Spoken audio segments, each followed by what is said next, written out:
Get ready to get the MZs underway. So I saw the 2 warm-up laps. Obviously, what have we got here? 9-lap dash for the Cats. Yep. Brilliant. Right round Druids for the first time. The little ninjas have made their way around, and here come the MZs. And I think from second on the grid, I think Woolly's got the jump, and Alex Mann, I think he's going to have the stronger line around the outside at Paddock Hill, but it's going to be Woolly who holds the inside there very quickly indeed.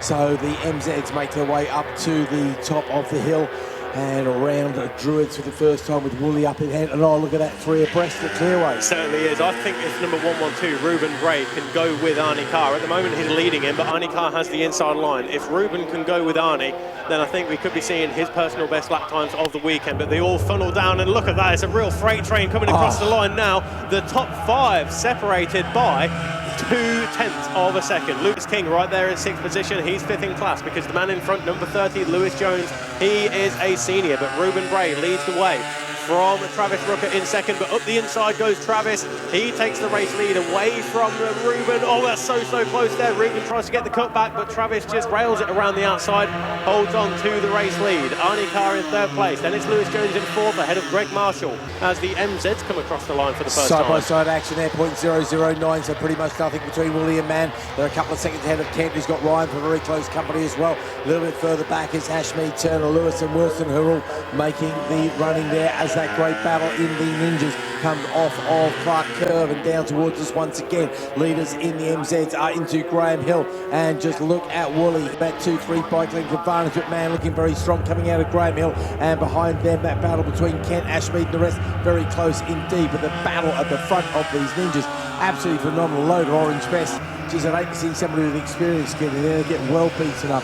Who led us over the line this time? Was that Carr again, mate? No, it's Ruben Bray who's leading the way. So Ruben, who before this weekend hadn't got better than a 3rd, he took 2 seconds so far this weekend, but right now he leads the way. But Arnie Carr, he's thinking about that race lead. Oh, he's not quite close enough. Can't tell you what, he's been compromised on the exit there. So fair play. We've seen that quite a number of times. You go for the inside pass, you think better, you'll lose a 1/10 of a second or so, and in 1/10 of a second, that of course in this racing means there's about 3 bikes between you and the guy in front, really.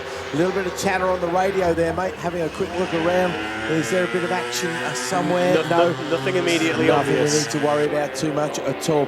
We'll just worry about the race on front of us, and it's going to be a side-by-side battle as they come towards us. That is real side-by-side stuff. Yeah, Ruben Bray, he wants that first race win of the season, doesn't he? And you can really see that in his riding at the moment, because Lewis Jones now, he slots into 2nd place ahead of Arnie Carr. And of course, Lewis Jones is a former runner-up in this championship 6 years ago, and a former runner-up in the Junior Supersport Championship at British level 4 years ago. And guess where he's going to finish in this championship? poor old Lewis. Talk about the bridesmaid, never the bride. Leading the way now is Lewis Jones, and I think he's almost adopted the role of Phil Atkinson, hasn't he? Yeah, where he's the senior who is bringing along the juniors. I'll tell you the one role of Phil Atkinson he'd like to adopt, and of course that is take a lap record as well. I was thinking the 4 consecutive titles. Yeah, no, he wouldn't mind a bit of that action either. Okay, over the top they go. The youngsters chasing hard after the old man. And it's a remarkable a few years ago that Lewis is smaller than any of these guys. Who's that going for the outside move there? That's Lucas King on the outside, and he's riding the white line all the way around. He can't do it around the outside of Lewis Jones. Surely not. He slots into 2nd place. He's going to give it a go, Keith. He's going to get that later apex and try and get the cut back underneath Lewis. He's in prime position here to outbreak Lewis Jones in towards Druids, and he duly does so. So Lucas King, bike number 16. Back markers are going to come into play as well at the bottom of the hill here, I think. Talk about consequences. These guys don't know the meaning of the word. It's just one word that's very difficult for them to spell, basically. Here we come then. The back marker is going to get well and truly punched past on the short straight between where are we? Graham Hill and of course Surtees. And everybody safely passed, certainly top 5 very safely passed, top 6 going to be number 7's going to get held up by quite a bit as he goes around the outside there, coming off of Clark Curve though. Again, is side-by-side stuff. More back markers are going to come into play in the very near future as well. These guys are absolutely flying, and is that Lucas King who's taken over the front running? Certainly is. I was just having a look at the standings, and Lucas King hasn't won a race. Ruben Bray hasn't won a race, and you know they just want it as well, because Arnie Carr is getting a little bit beaten up here Whether they made a change to the bike or whether it's a tyre going off ever so slightly, you wouldn't have thought so on these 300cc machines. Look at it, they're backing up Travis behind the MZ. Rooker up the inside of two of them at Druids. Travis Rooker, that was a brilliant move there. He's up to second position overall. They're getting into the thick of things now with the MZs, and it's top four safely through. Certainly Arnie Carr, he's in the slipstream there. He's going to have a look at the inside into Surtees on Travis Rooker. He makes it work, does he? No, Travis holds on to the outside. That gives him the inside, and they go 3 wide into clearways. Another back marker coming into play there, and they are just leaning on each other all the way through the corner there as they come down off the hill. The top four have got a slight break away from the group there, but I would imagine they're going to regroup because this lot are tripping each other up as they come across the line. 3 abreast, quite literally. Leading this time it is Bray, King, Rooker, Carr, Jones, Marshall, Wingate. And they go into Paddock Hill Bend. It really is about these top half dozen or so. Yeah, Marshall there it is in 6th place ahead of Wingate. So Isabel can't quite hang on to the tailcoats, which is doing very well indeed.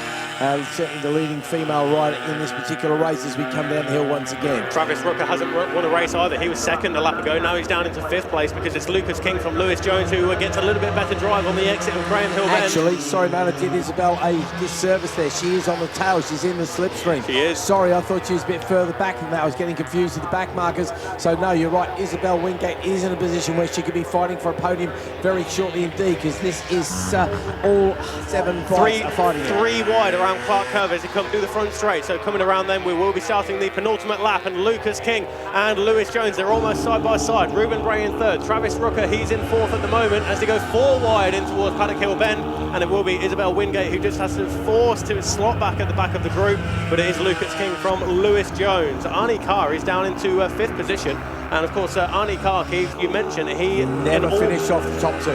Yes. I wonder if this is going to be the first one. It's one of the best races we've seen in this class for ages, I think. Really fantastic stuff. I bet Hudson Cooper wishes he's in the mix of here with these guys and girls. Isabel Wingate trying to hang on to the tail there. I wonder if she can do something remarkable if these guys trip each other up. Well, they're going to get the last lap flag this time. Over the line last time, 0.773 between all 7 riders. MZ's having a good race. That's Kev Woolley and Alex Mann, separated by 0.06. There goes the number 13 machine of Gordon Ryan. He's looking good for 3rd at the moment for 2 laps to go for the MZs, but coming around Clark Curve and into the slipstream. Look at this battle of 6 as they come across the line. In fact, it's a battle of 7. 7.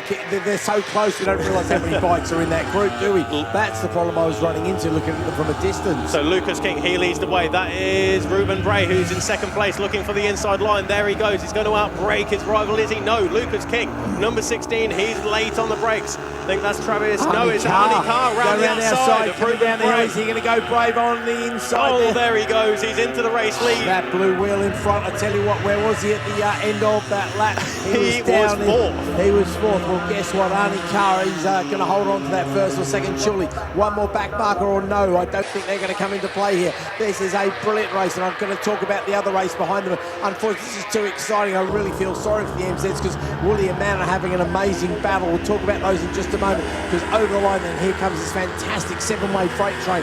What a 14-wheeler. What an exciting race. Arnie Carlo, what can he's happy, and he's got every reason to be happy. That's going to be the toughest win he'll have in quite a while. Lucas King is 2nd, then it is Bray, Jones, Rooker, Marshall, Wingate, Baker, and of course Jones is the winner of the seniors there. That was a proper win. Michael Stone to be 2nd in the senior. Look at the MZs though, mate. Have a look at Woolley, have a look at Mann. Give me the lap times there. So lap times there on the previous lap, it was... No, sorry, go on. Ultimate lap time. I think, go on, written to me.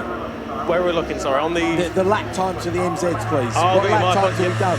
56.6 is the 56.6 for 56.5 for Kev Woolley. 56.503. That is called a lap record. Wow. 56.503 for Kev Woolley. He takes the lap record, the long standing. I can actually go downstairs now to Claire and go, Claire, you've got to give Andy some bad news. It has taken quite a while. That has stood since for the last 14 years, and Kev Woolley has just gone and done the business there. That is absolutely brilliant. On his first time on an MZ. First time on an MZ as well. In fact, if you could do me a favour and read that number to 55.03, 56.503. Yeah.